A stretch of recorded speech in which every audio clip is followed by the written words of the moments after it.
mengenal praktek pembuatan obat, tapi juga masih mengenal ya. Jadi lebih ke hal-hal yang masih konvensional, punya aku coy, ya, sederhana, karena nanti didampingi ada praktiknya ya, sehingga dia juga mengenal membuat benda-benda sekian secara sederhana. Karena nanti berikutnya kan nanti lebih ke advance. Sudah pada presensi semua? Sudah ya, saya tutup ya.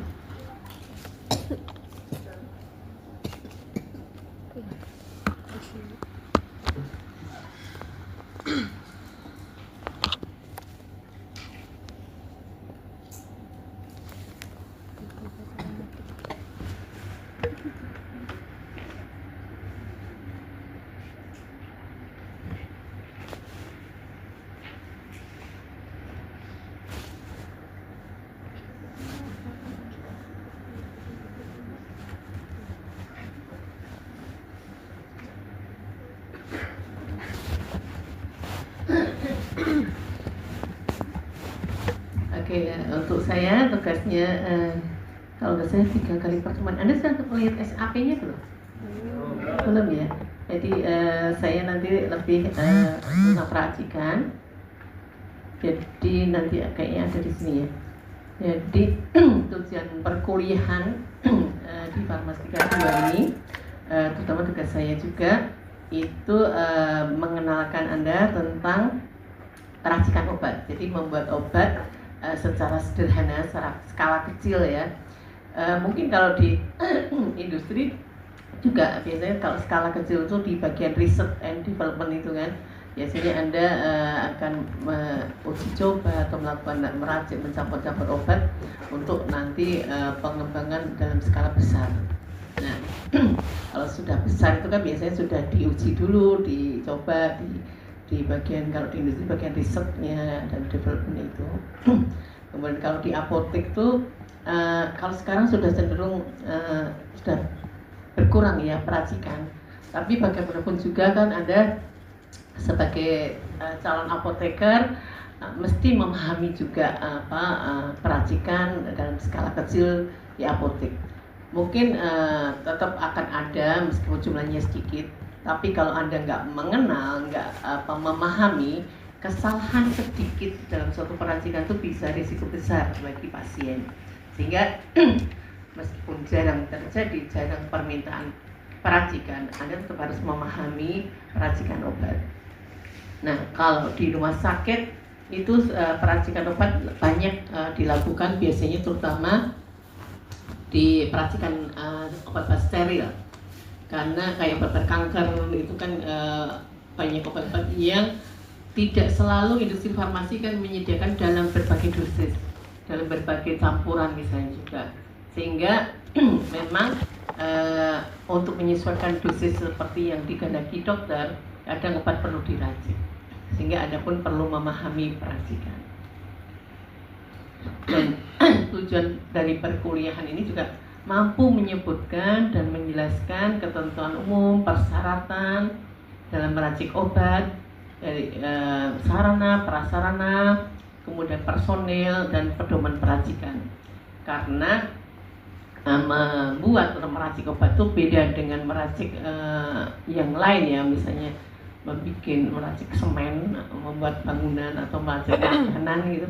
Karena obat itu ada beberapa obat yang dengan kesalahan dosis yang kecil atau dosisnya kadang kecil-kecil sekali, kayak Anda kenal CTM dosisnya berapa. Anda tadi kan sudah mulai meracik ya, sudah perlu biasa mengenal dosis lazim obat-obat yang biasa digunakan. Misalnya CTM itu yang pasti biasanya 4 mg ya, itu kan kecil sekali dosisnya.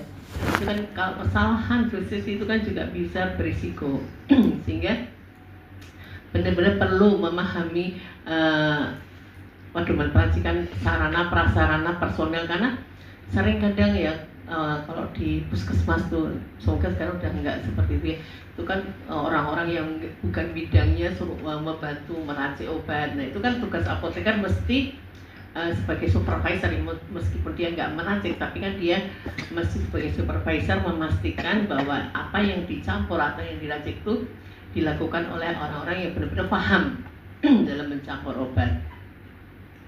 Kemudian mampu menjelaskan dan mempraktikkan proses peracikan obat dari penimbangan, perhitungan formula atau kalkulasi dalam peracikan obat, membuat etiket, perubahan bentuk sediaan. Karena kan kadang bentuk sediaan yang ada perlu diubah karena disesuaikan dengan kebutuhan. Kalau di negara maju itu peracikan masih juga banyak dilakukan, itu terutama kebanyakan permintaan pada pasien dermatologi. Jadi obat-obat salep itu banyak sekali yang diminta di negara maju. Kalau di Indonesia banyak sekali obat-obat lebih ke puyer ya yang Anda kenal itu. Kemudian juga nanti diharapkan mampu menyebutkan tentang penyimpanan obat, expired date, beyond use date, mampu mengidentifikasi macam-macam formula standar obat dalam dan obat luar. Ini formula standar itu sekarang sudah jarang ada ya. Itu biasanya di buku-buku formularium yang udah kuno gitu ya, kayak salep 24. Dulu itu apotek itu masih membuat obat-obat yang kayak salep ikhtiol, salep 24, obat-obat yang istilahnya sangat-sangat sederhana dan diracik di apotek. Tapi sekarang sudah banyak industri farmasi yang kecil-kecil itu, sehingga dia membuat sendiri, sudah menyediakan, sehingga apotek makanya sudah berkurang permintaan peracikan itu ya. Tapi paling tidak Anda tetap mengenal resep-resep standar, gimana seperti apa sih cara membantu juga gitu. Kemudian mengidentifikasi dan mengevaluasi income dalam peracikan obat. Karena kan dokter tuh kadang hanya menulis mintanya ini tambah ini, tolong campur, pokoknya tolong diberikan ke pasien. Nah, gimana caranya biasanya kan biar patuh dicampur jadi satu sehingga minumnya sekali minum misalnya. Tapi kan Anda sebagai apoteker mesti paham masing-masing obat punya sifat masing-masing, kayak fisika, kimia, sehingga kan mungkin tidak bisa dicampur, ataupun tidak bisa tapi nggak masalah dicampur, yang penting langsung segera diminum misalnya. Atau Anda perlu memahami stabilitas saat pencampuran maupun penyimpanan, apakah masih efektif nggak untuk diberikan. Karena kadang income tapi nggak masalah secara efektivitas maupun secara terapeutik, tapi kalau income dan benar-benar nggak bisa efektivitasnya berkurang atau nggak ada artinya atau malah bahkan meracun atau hal-hal lain, itu kan benar-benar harus diperhatikan.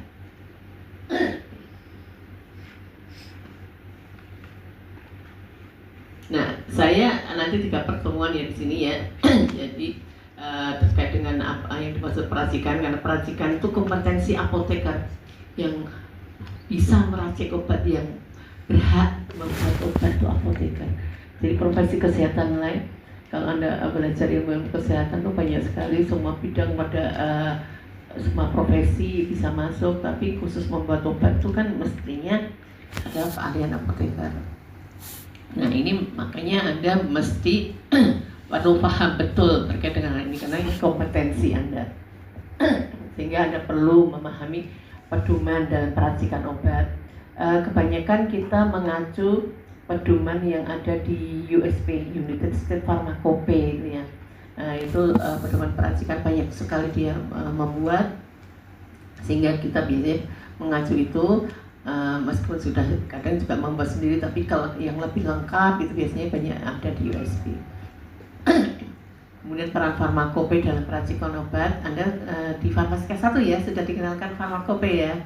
Apa saja yang ada di sana itu, paling nggak yang berhubungan dengan peracikan obat juga mulai perlu diterapkan. Jadi di Farmasika 2 itu lebih banyak ilmu-ilmu yang penerapannya, karena ada praktikumnya juga di sini. Kemudian faktor dan prosedur yang perlu diperhatikan dalam peracikan obat, menjelaskan formulasi peracikan.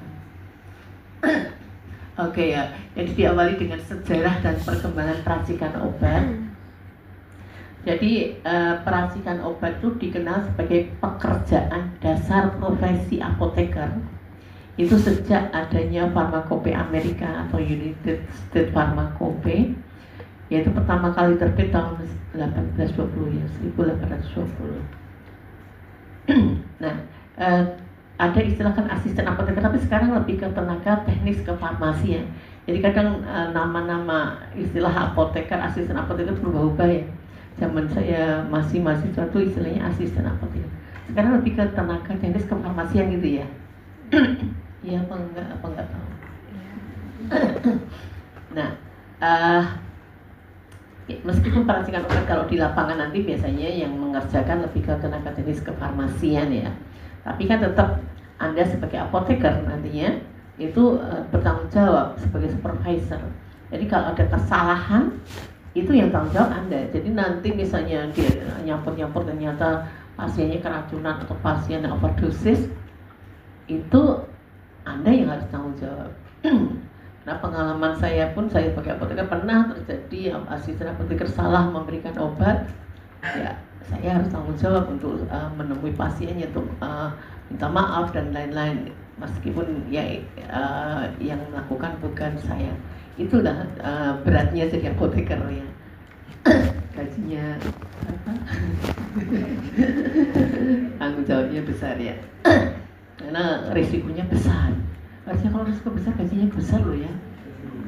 Karena risiko sampai kalau ada orang lain sampai keracunan, sampai uang bahaya itu kan risikonya besar. Meskipun pekerjaannya mungkin ringan, cuma nyambahin sama ini jadi atau nyerahkan ringan, tapi kan risikonya itu loh. Itu ya. Ya. Nanti apa? Kalau bisa naik gajinya tunjukkan bahwa risikonya besar itu.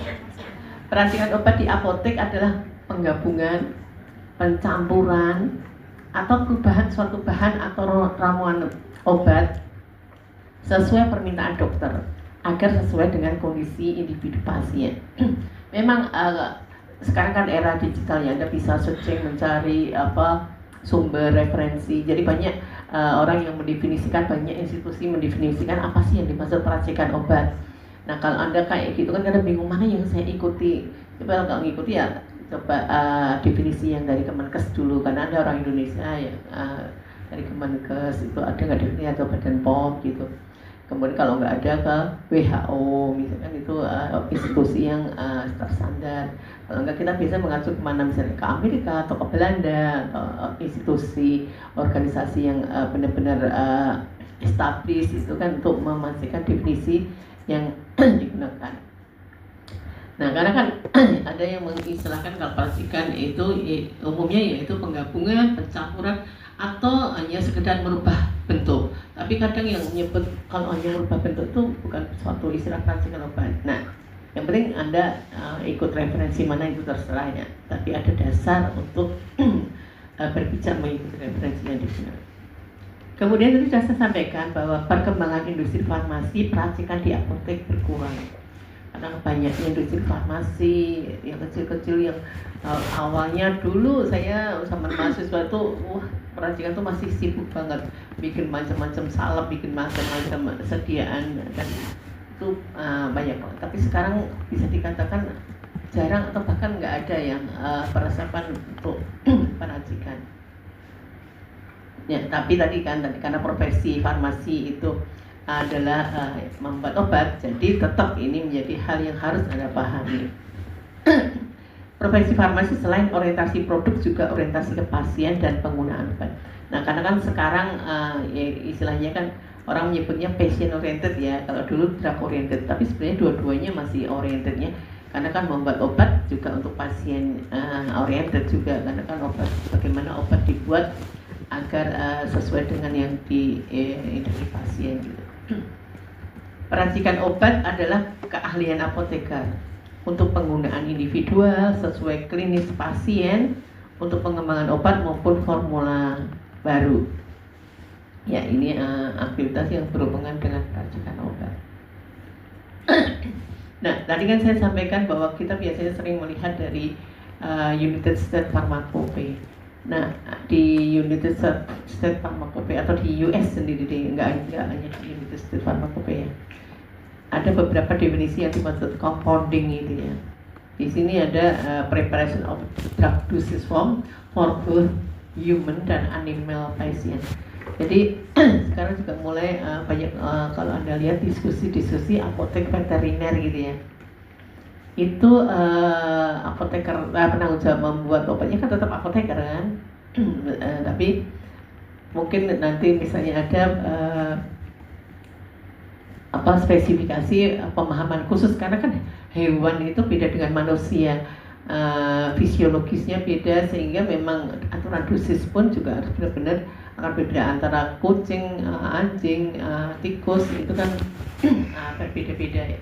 Nah, sehingga memang perlu pemahaman banget juga kalau mau menyediakan obat itu, karena sering sekali juga waktu saya dulu aktif di apotek secara umum itu juga ada permintaan dokter hewan untuk meracik obat. Jadi kan yaitu hewannya apa itu kan juga akan beda sekali dosisnya. Kalau sekarang saya lebih aktif ke klinik ya. Preparation of drugs in anticipation of prescription drugs order on the basis of routine regularly observed prescribing pattern. Rekonstitusi ini juga akan ada rekonstitusi or manipulation of commercial product. Jadi ada yang menyebutkan bahwa rekonstitusi itu juga bisa disebut sebagai peracikan. Rekonstitusi itu pernah dengar nggak? Jadi kayak sebenarnya sesuatu yang tinggal hanya mengikuti apa yang sudah ada di industri. Karena kan industri farmasi itu membuat obat tidak langsung bisa dipakai, tapi kita harus direkonstitusi dulu, entah biasanya industri memberikan bahan obat sama pelarutnya, tinggal nyampur atau gimana lah, intinya direkonstitusi untuk akhirnya siap, kan rekonstitusi ya, disiap untuk bisa diminum. Jadi kan banyak alasan kan, biasanya karena mungkin kalau diberikan dalam bentuk sudah siap pakai kan lebih nggak stabil gitu ya, sehingga pencampuran ini lebih sifatnya sangat sederhana, tapi ini juga bisa dikatakan sebagai compounding atau peracikan. Kemudian preparation of drug for the purpose of an incident of research dan lain-lain. Nah, compounding can be as simple as the addition of a liquid to a manufactured drug powder tadi kayak rekonstitusi tadi, or as complex as preparation of multi-component parenteral nutrition solution. Nah, peracikan yang paling complicated dan sangat susah dan benar-benar harus dipahami sangat detail itu kalau di rumah sakit itu yang bikin kayak contohnya nutrisi parenteral dan nutrisi parenteral bikin obat injeksi kan benar-benar perhatiannya benar-benar ekstra. Dan biasanya kalau nutrisi parenteral kan isinya macam-macam sekali dan sifatnya macam-macam gitu, sehingga benar-benar harus dipahami sifat masing-masing dan kompatibilitas masing-masing. Jadi bisa sekompleks itu. Ini beberapa artikel ya, karena ini tadi kalian kan sudah yaitu eranya digital juga, sudah sarjana, itu belajarnya lebih cenderung usahakan untuk juga belajar sendiri juga, baca-baca seperti apa sih perkembangan peracikan yang ada di Indonesia atau di negara maju atau ya di dunia gitu ya. Kayak misalnya di sini ada riset evaluation of the type and frequency of extemporaneous formulation dispensed in hospital and community pharmacy. Jadi ini ada suatu riset mencoba untuk melihat, mengevaluasi seperti apa sih yang masih ada tipe-tipe obat-obat yang diracik ya. Kadang extemporaneous, formulasi extemporaneous, compounding itu adalah extemporer ya, peracikan obat yang diserahkan di hospital dan komunitas misalnya. Ini ada contoh prevalensi peracikan ya, yang sebelah kiri itu di hospital kalau nggak salah ya, yang kanan nggak kelihatan kan. Di type of extended formulation, compounding, A community, B hospital. Oh yang kiri community yang kalau dilihat di sini juga peracikan dermatologi ya, yang banyak diminta gitu ya. Ada ya, mungkin kalau ada kan kayak lebih ke lansia itu kan banyak geriatri, lansia itu kan biasanya banyak penyakit penyakitnya, sehingga banyak polifarmasi itu sering terjadi, sehingga banyak obat-obat yang perlu diberikan bersama-sama diracik dan jadi untuk peracikan yang sehingga pasien lebih komplain dan mudah menggunakan. Ya, saya berharap kalian juga aktif mencoba mencari atau membaca artikel-artikel, atau mungkin ini masih semester 2 itu berpikir nanti kedepannya risetnya apa, skripsinya apa, itu mulai latihan di sekarang, mulai banyak-banyak membaca apa sih yang menarik. Nanti ada sekarang orang-orang lagi kosmetik, banyak sekali mahasiswa selalu pengennya risetnya kosmetik gitu. Nanti nggak tahu tren kedepannya apa. Nah, ini berbagai alasan obat diminta dalam bentuk racikan ya. Jadi sebenarnya kan kalau bisa nggak diracik, tapi kalaupun diracik kan pasti harus ada reasonnya apa. Jadi kadang obat diracik itu karena tidak tersedianya produk komersial yang sesuai dengan permintaan dokter, misalnya bentuk sediaan, kekuatan atau dosis obat atau rute pemberian. Karena kan kadang ya industri farmasi itu sudah membuat suatu produk, isinya macam-macam, itu sirup misalnya, isinya macam-macam, tapi ternyata setelah di lapangan yang maka hanya dokter ini hanya beberapa dokter saja se-Indonesia, hanya mungkin misalnya hanya 10 dokter yang menggunakan itu, yang lain enggak. Kan industri farmasi rugi. Inginnya kan ya setiap produk yang di launching dibuat ya dipakai banyak orang gitu, banyak dokter gitu. Nah, sehingga kan kadang akhirnya dia stop produksi. Nah, sehingga kan kadang dokter-dokter yang sudah benar-benar senang pakai itu, cocok banget untuk pasiennya, itu akhirnya kan minta apotek membuat racikan dengan isi yang seperti yang ada di formula itu.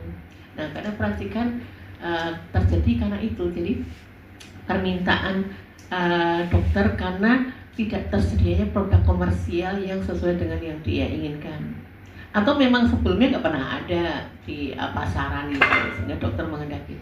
Karena kan kadang kalau kita ngelihat formula-formula yang ada, misalnya CTM-nya di suatu sirup misalnya 2 mg dengan campuran obat-obat flu, obat batuk, obat pilek dan lain-lain.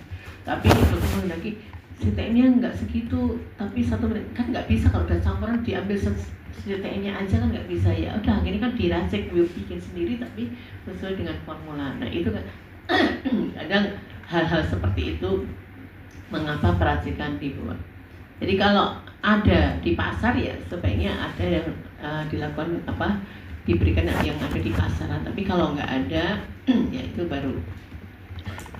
Kadang juga mungkin perlunya pengejaran dari dosis obat dewasa, disesuaikan dengan kebutuhan untuk dosis anak atau geriatri.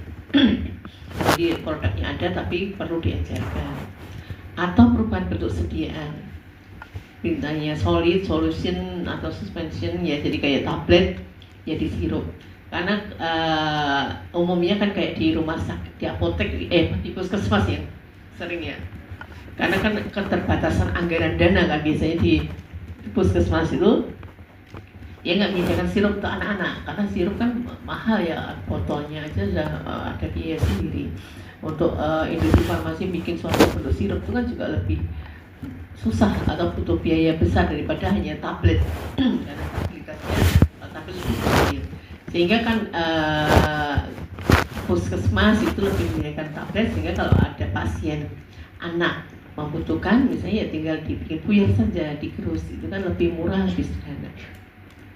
Meskipun kadang kalau di negara maju mungkin biaya untuk meracik itu kan tinggi karena lebih kompetensi apotekernya atau hal-hal yang terkait dengan mengubah bentuk itu tidak semudah kalau kita kan di puskesmas itu masih bisa.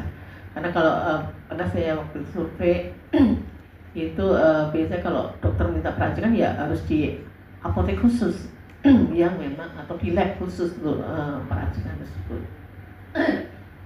Kemudian kadang kombinasi dari beberapa produk topikal yang tidak tersedia di pasar, itu yang sering pernah saya juga riset itu sampai membaca diberi link diskusi antar dokter di Amerika itu mereka mendiskusikan gimana bisa mendapatkan obat-obat untuk salep dengan beberapa campuran dari atau ya intinya peracikan dari topikal itu.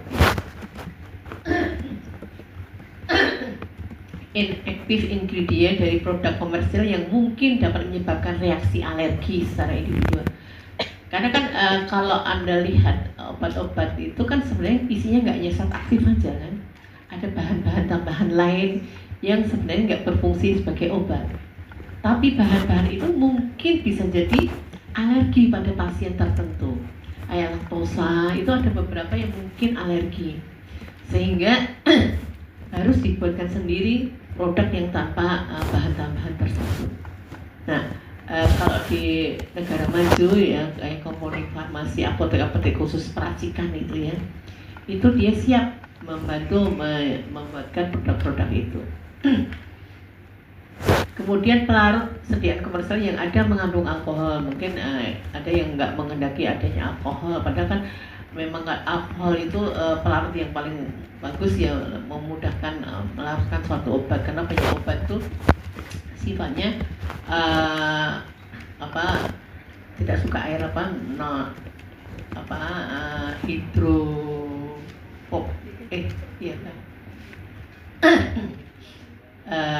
sehingga perlu dimudahkan dengan dikasih pelarut yang mudah gitu. Padahal kan kalau nggak bagus juga ya. Nah, ada beberapa istilah tadi ya sudah saya sampaikan, ada compounding, manufacturing.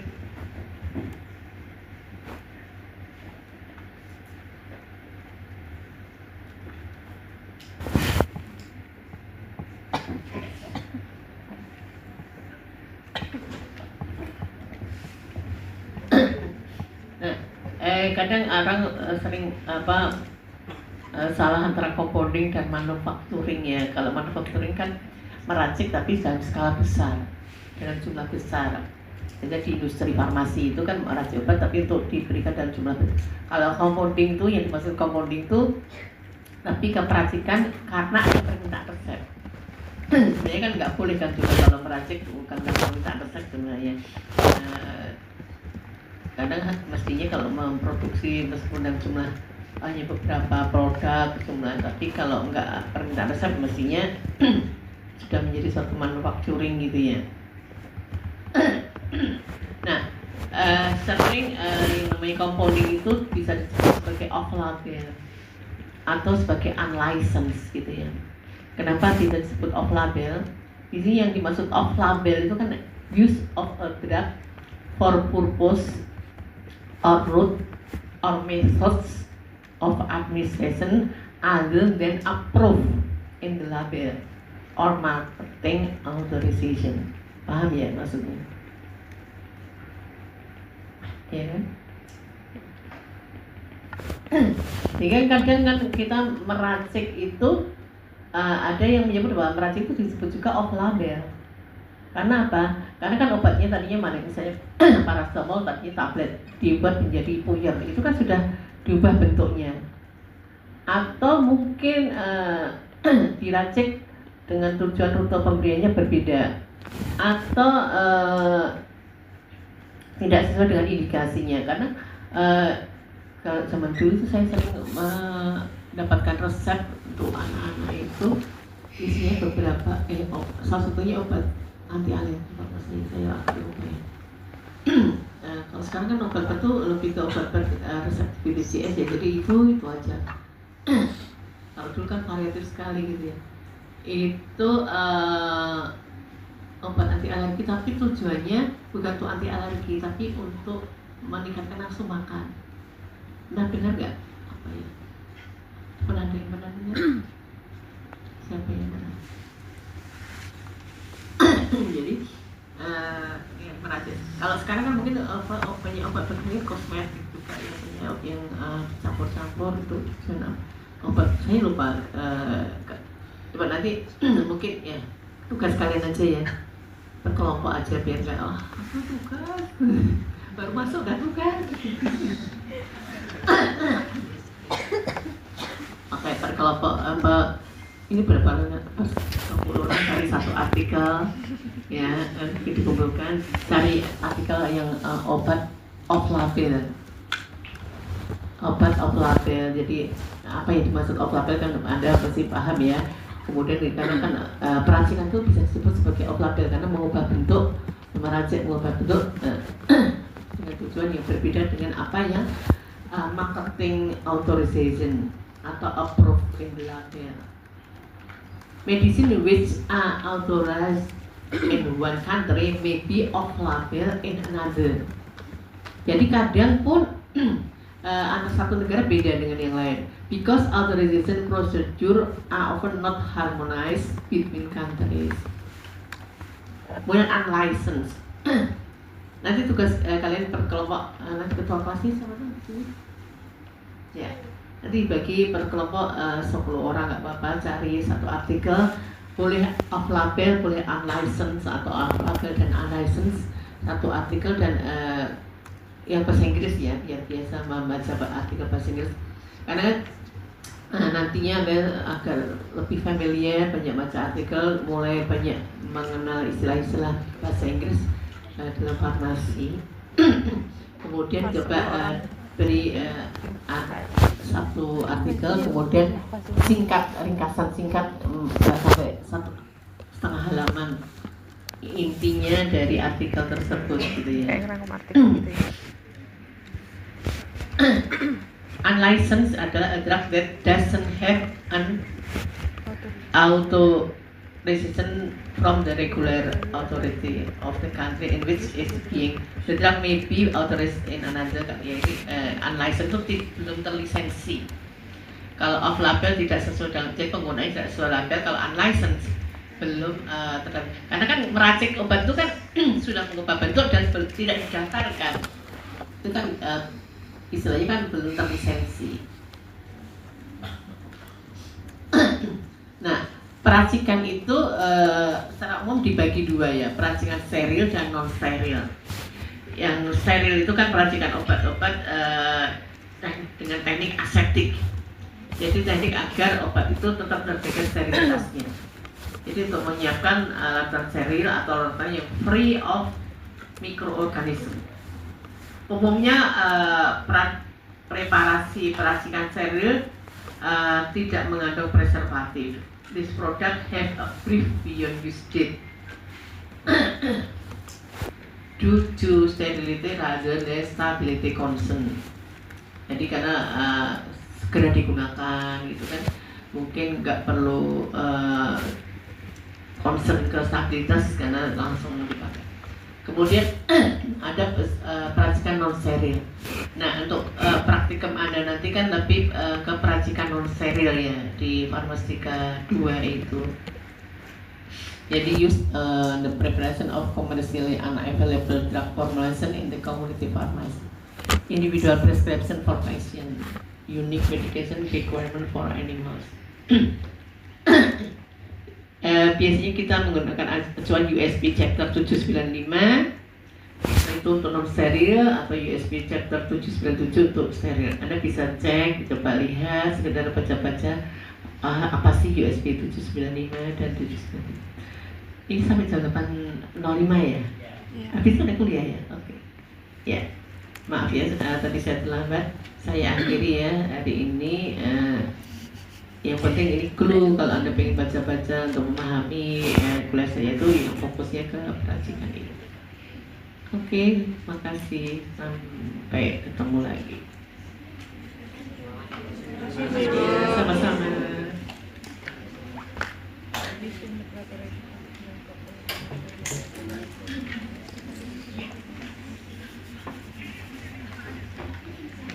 Dingin banget coy.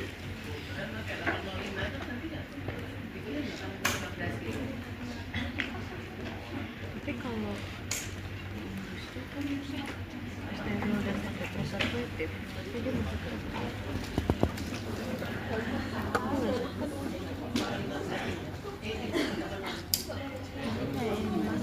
compounding itu yang pasti steril gitu. Tapi kan dia juga pakai kalau dijual ya. Apa ini khusus kita? Oh, sing kuwi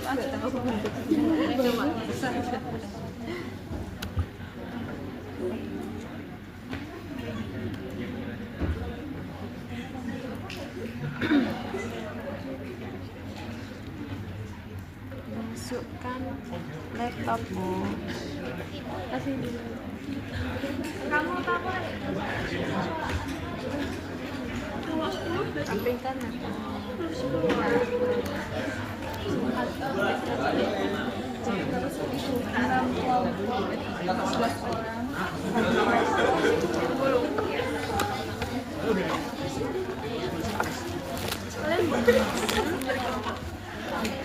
Berapa orang? Udah 11. Iya. Milih sendiri. Tulis atau polling? Polling. Ayo, war. Ada 6 kelompok.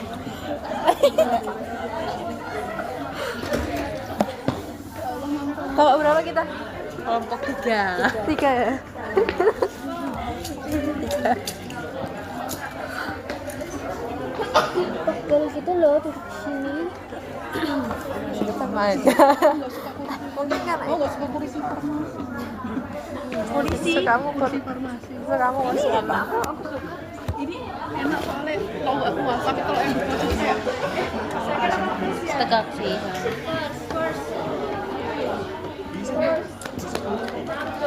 Dia lagi nyanyi. Iya, sebenarnya mau nyanyi cuman kayak terlalu pagi. Happy birthday, Jadira. Udah lewat. Hairun. Filenya mau Hairun. 3.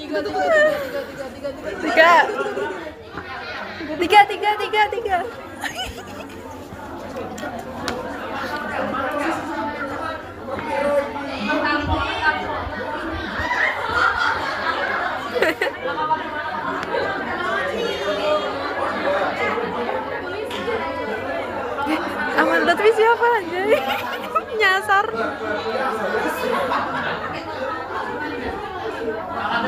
Wah, Yuliana siapa enggak?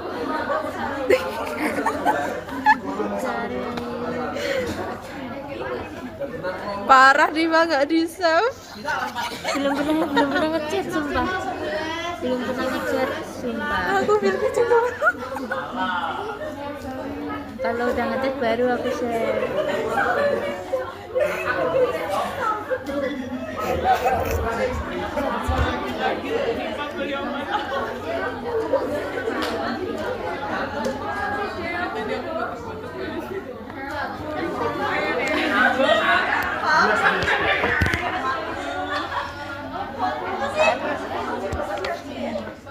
Kamar mandi itu di belakang. Balas. Aku pengen hangat-hangat. Enggak cukup ya. Cukup. Lah, ini 6 tak? Astaga. Juga sih. Kalau 6 kali 11 6. Sorry.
Satrio mau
Ya, mereka tuh kan kayak saling kritik terus sama gitu kan.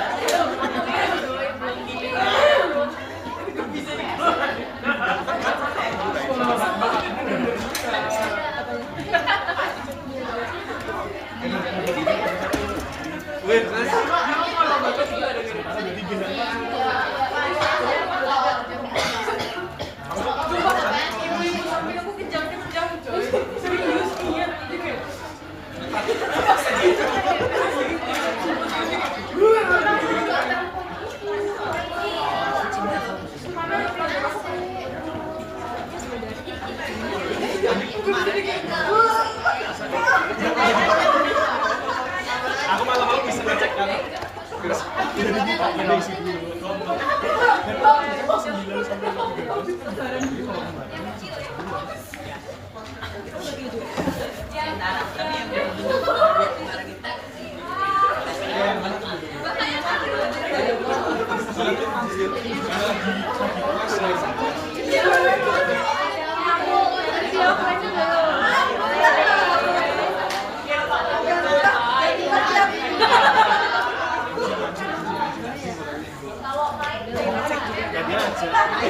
Ayo. Ya ayo, berdua aja ya kita.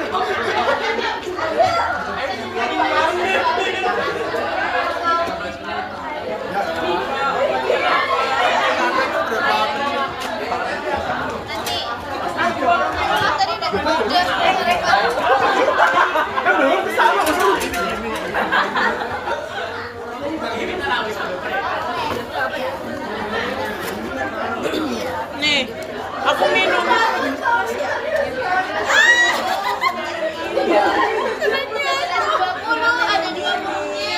Kayak segitu gitu. Kangen ya sama aku. Bagaimana Medan? Pasti kamu kesana terus. Aku tuh kan memang suka liburan kan. Nyambung di Medan tapi aku kayak hangout gitu kan.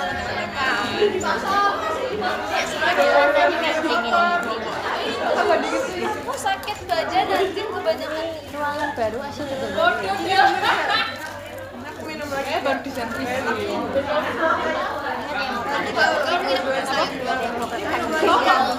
Kalau mau ayo ini nggak pengen dingin-dingin.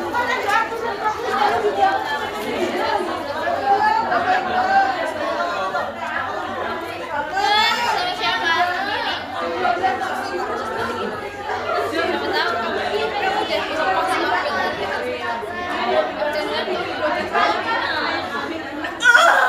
Kenapa putus? Siapa yang putus? Capeknya kenapa? Masalahnya betul ya. Itu diberikan kan kamu gak ketemu dia.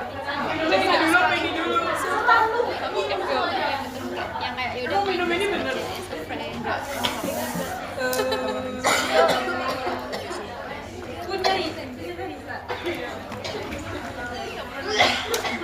Oke, tiba-tiba sama ya kayak sibuk banget. Sama dia. Dia udah gak steril. Kayak kamu steril sendiri gitu kan ya. Masih banyak gitu loh cowoknya. Apa itu dingin banget? Terusnya ya udah Sampai kayak ini coba aku musinya ke toilet. dia kayak langsung iya gitu lah.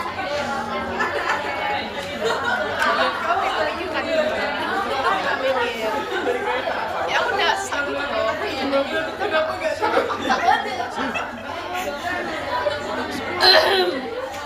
Itu mas kapan sih?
kejadian itu. Iki ditutup juga apa ya nih? Serius tapi. Aku pikir kamu kasih loh nih. Pikir aku kasih. Ini kan mau dikasih. Oh iya. Iki ditutup juga. Dicek doang dibuka nggak separah.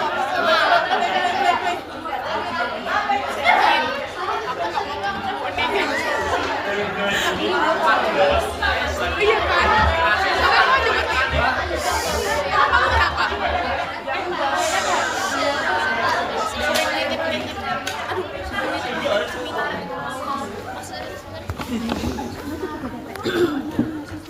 Sumpah aku masuk angin cuy.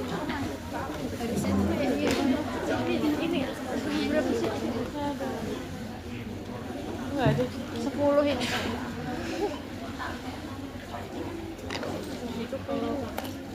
Sumpah kan. Maaf ya, aku lari.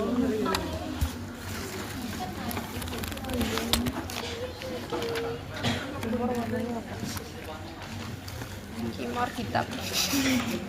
Hijau. Baru bos. Bukan tekstur school semuanya baru gitu ya. Enggak karena habis aja.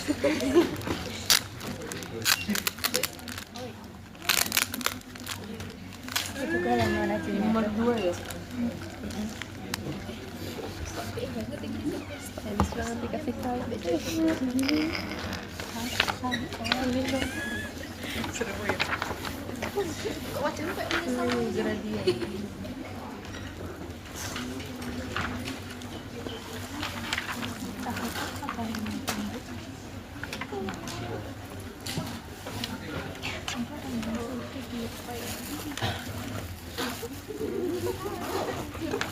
Tiga satu nggak apa-apa di situ.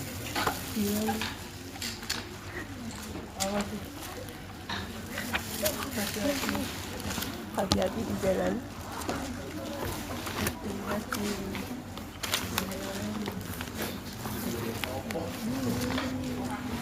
Bukber yuk. Ayo, bukber yuk. Hari pertama. Kita reservasi dulu. Nah, tanggal berapa? Udah hari pertama itu. Bukber sekarang, kita reservasi dulu dari sekarang. Buat apa? Bukber. Bukber di mana? Makanya kita nyari tempat dulu. Habis itu kita reservasi. Yang enak sih. Kamu lah pilih kan. Manut aku. Iya aku manut. Jangan diganggu dia jadi. Mama sih anti banget aku. Buzzer gitu yang bikin kesel. Semua ada anjay. Servis HP, servis laptop, cuci motor. Aku belum pernah. Ganggu tuh satu gang sama tapi ibu nggak sih atau gimana? Iya. Belok. Piring ibu yuk. Enggak deh. Piring ibu. Ya enggak dong. Kan kali aja ya, kali aja. Emang buka ya.